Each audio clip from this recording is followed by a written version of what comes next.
Welcome back again to All About Sales. Today we are stepping into beyond numbers, scripts, and KPIs and into something more human and more instinctive. We are talking about intuition in sales, that quiet inner voice that tells you when to speak, when to pause, and when a deal just feels right.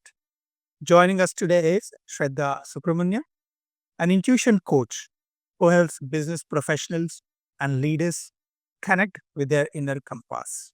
Shraddha Subramanian is an award winning ICF PCC business manifestation and executive leadership coach.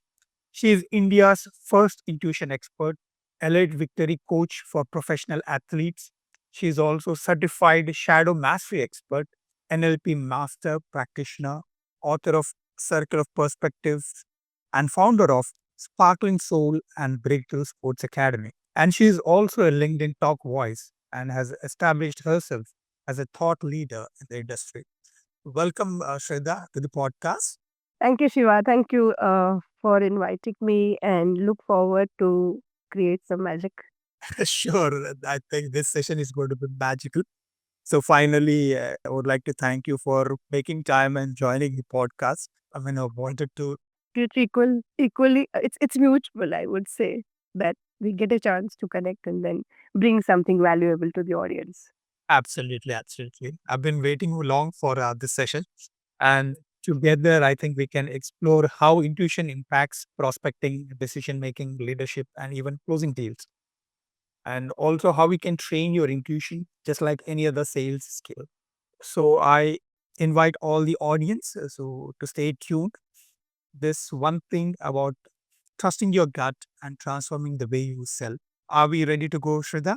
Yes, ever ready to go on intuition. Great, great. So my first question would be like, what exactly is intuition and how does it differ from instinct or experience in decision making? So, intuition for me, if I have to define, is your internal navigation system. Like we all trust the GPS, right? When you just put across the destination, you don't worry that, okay, how will the path be? Will there be divergence? And I mean, you don't want to understand the whole path in advance. You just know that when I have put the destination on the GPS, it will lead me there. So, intuition for me is like that. It's the internal navigation system where when I say that, okay, this is my destination, this is what I want to create, maybe this much amount of sales I want to do, or, this is my revenue target, whatever it could be. Now, when you set it as a destination and when you start to trust your internal navigation system, you know that the path will evolve on its own. So for me, intuition is the internal navigation system. And how does it differ from the instinct or the experience? Of course, with experience, you get to train your internal understanding. So it is equally like you have traveled from maybe Pune to Mumbai very many times. Now it's like subconsciously the path is right there within you. You don't have to all the time uh, you know need to check the path, the traffic, and all of that. It's right there. So the experience gives you that thing.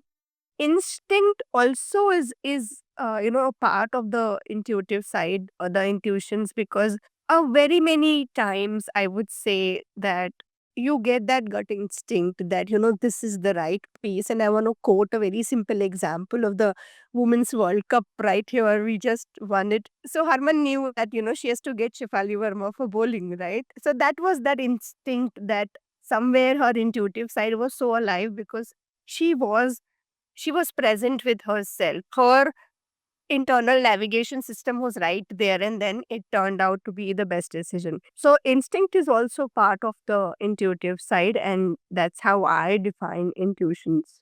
I like the way you have mentioned intuition as an international navigation system. I think it's the right or apt to say that.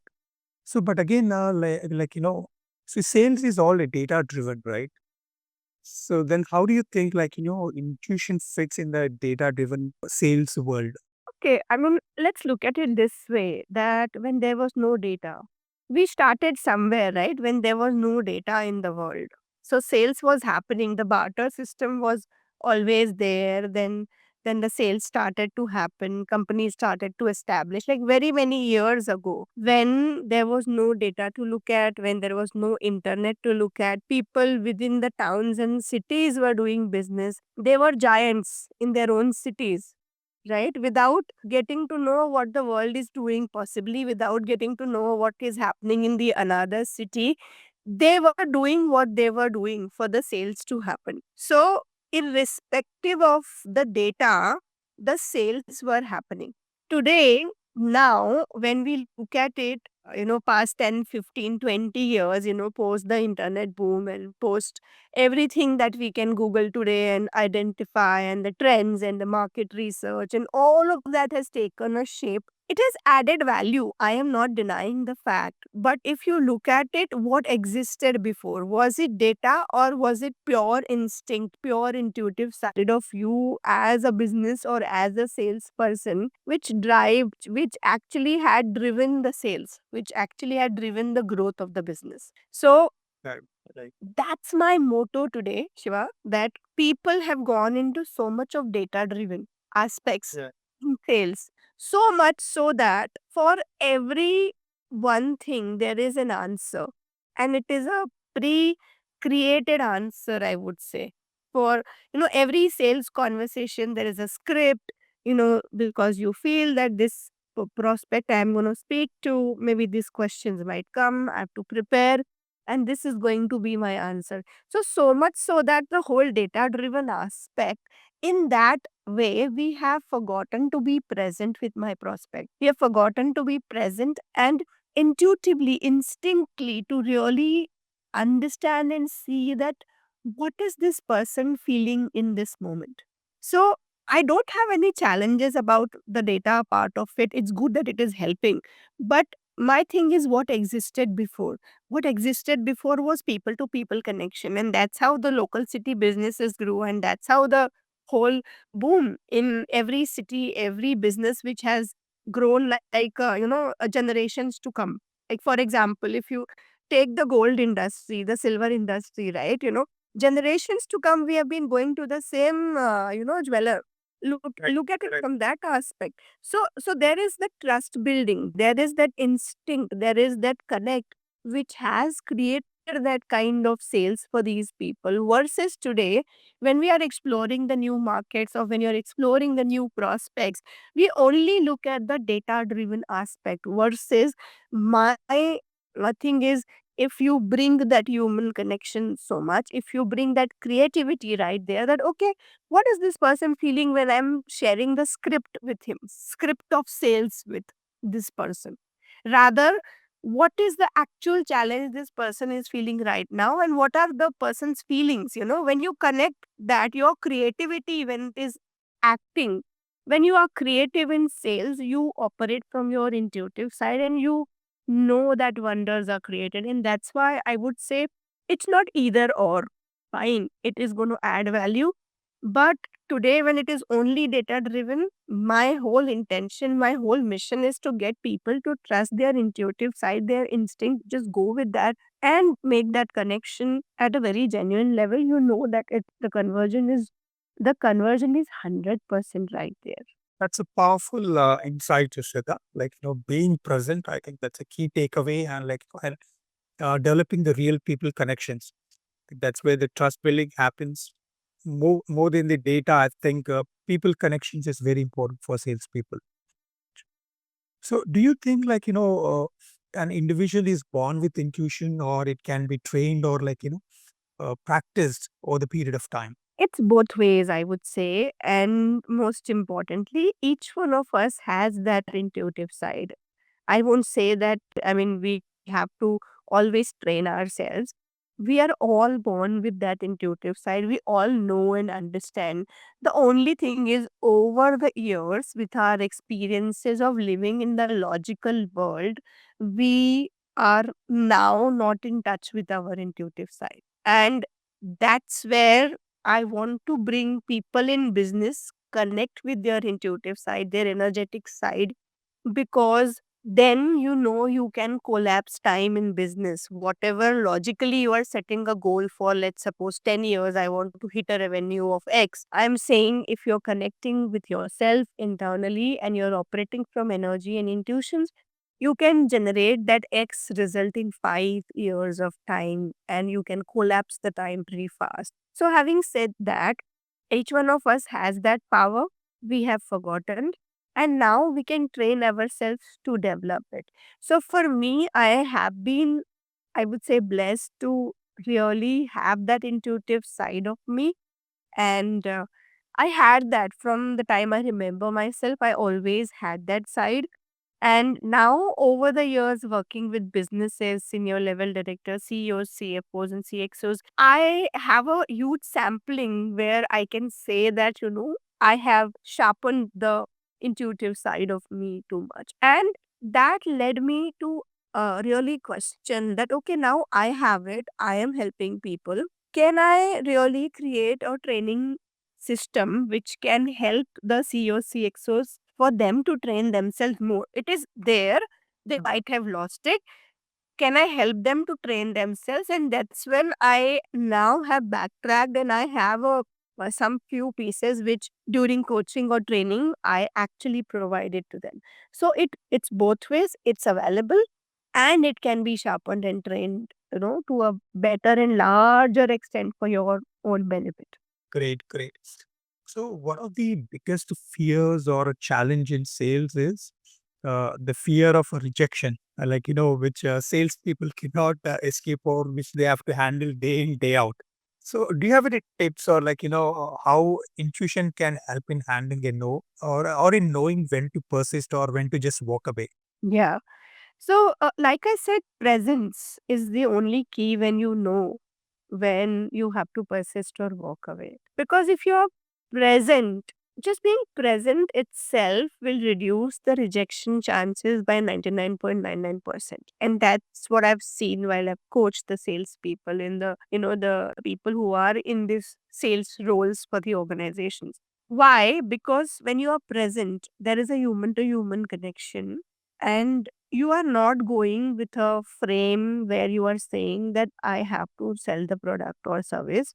You're going with the frame that what is the benefit that it can give to the other side. Now, having said that, how do intuitions play a role in this? Is basically intuitions won't arrive if you are in stress or if you are in some kind of a pressure. And that's why I said presence is important. When there is presence, you are calm and relaxed and creative in that space. If you are in pressure, that for example 2 days to go for your sales target to hit, now in that way, when you're going to a prospect, you just want the sales to happen desperately. The desperation creates rejection. Totally. If you are desperate, there will be rejection. So it's very important in advance to really recognize that how badly I need that sale, and can I convert this frame of I need it badly to what can I bring on the table for the other person to get from this conversation today. Hmm. Okay. Because what happens is, I know you are in pressure, but it may happen that this person may not buy your service or product, but this person can redirect you to someone who can be the biggest one, and you finish off your sales 2 days in advance. That kind of, I would say, magic and miracle is available when you operate from your intuitive side. But you are just looking at this person as my prospect, the sale has to happen right there. And then when that doesn't happen, there's a pushback. So, all the negative emotions, the pressure, the desperation, all of that is real in the sales world. I totally get it. But at the same time, if you have some quick rituals for you to really calm down, bring that presence rather than pressure, right? Bring that, you know, this person is deserving of my service and product rather than desperation. You know that when your presence is right there, you are creating that kind of a magic. And then rejection also doesn't feel rejection. So it's about how you show up in that conversation, irrespective of the fact that you are dealing with pressure, you are dealing with desperation, you have targets to achieve. And I know that, I mean, I know very, work closely with a lot of salespeople. And when they've been able to shift this conversation, with some work, I know that will require some work. I'm just telling you that when you step like that, you are actually creating a lot of wonders. You don't have to think how. You just have to think who I become in that conversation. Great, great. So rejection is where you can handle the rejection. I mean, there will be no rejections, first of all, as I said. And now with this, you can handle yourself better. Great, great.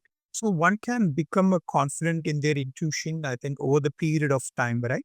So let's say if I'm a new salesperson or somebody is getting new into the sales. So do you have any tips or suggestions for them so that that will help them build their intuitive muscle? Yeah, so I think from the first sales conversation, as I said, if you have a simple ritual that can help you in every conversation, and then that's the muscle building basically, that how I bring presence over pressure.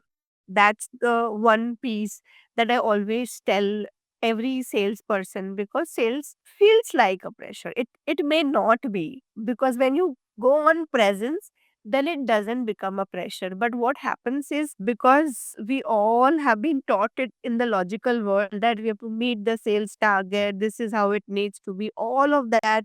And then you go with the understanding that this client is very shrewd, or this prospect is, there are a lot of conversations around that, which makes it like a blown up pressure.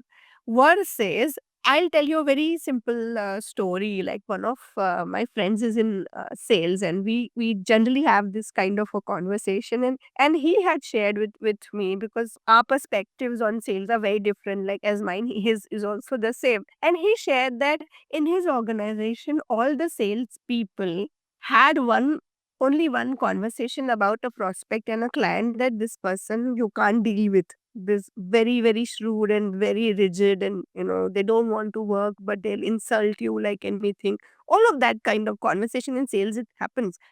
But he had that similar kind of an approach while what I'm sharing right now.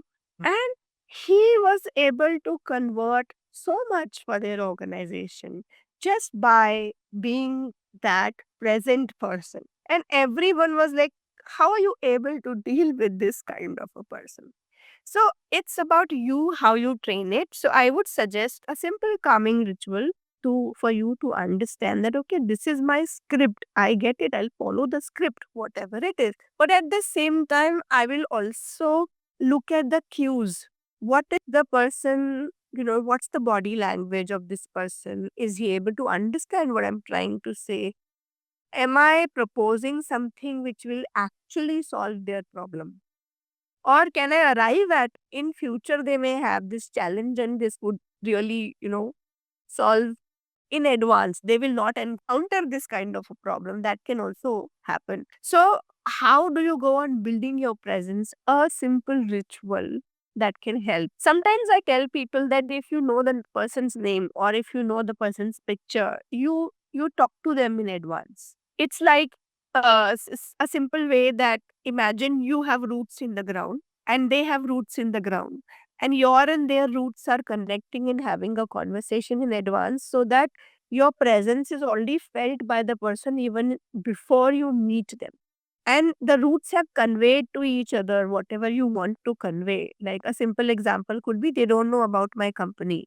I'm going and approaching a prospect for the first time. So you can imagine that they might have seen the organization's banner or about the organization. So you are conveying it all in advance, so that you are setting the base for your conversation. It's not the first conversation. It's like you have known each other, or you have known the organization in advance. So this could be another ritual, and the presidents could be another ritual which can really help. So it's more like an imaginary conversation, but bringing that person into your mind. Yeah, I would say intentional conversation rather than imaginary. It's setting those intentions right there, that now today when I go and meet this person, it should feel like that we have met before. It shouldn't be like I have not known this person, and this helps because you have already entered their energetic space with your energy. And when you've already entered that energetic space, you know that you are not meeting right there. Their energy interface is not happening the moment you enter. The energy interface has happened well before you entered. So they recognize you better, they treat you better, they converse with you better, they connect with you better. So it's intentionally doing it, not an imaginary way that, okay, some like you're sitting and doing daydreaming. I'm not saying that. I'm saying intentionally when that happens. And here I want to bring on something very important, one more point, that when I coach business owners or when I coach salespeople, one thing I always tell them that, don't treat something as your first conversation. Okay. I am not saying that go ahead and, push for sales in the first conversation. What I'm saying is that imagine that you are entering into this zone and you are so present that your prospect feels that, okay, I'm ready to deal with you. And people would have this kind of experiences before. Right, right. Yes, people have this kind of experiences. No, I'm not talking something new. So, what is it that your best sales conversation you can access and put it, or go with an intention that I will be so present that in the first conversation itself, the conversion will happen, not by push. I'm again saying. Right. What will happen then is where you are spending 4 meetings to convert one deal, you will reduce it to one fourth.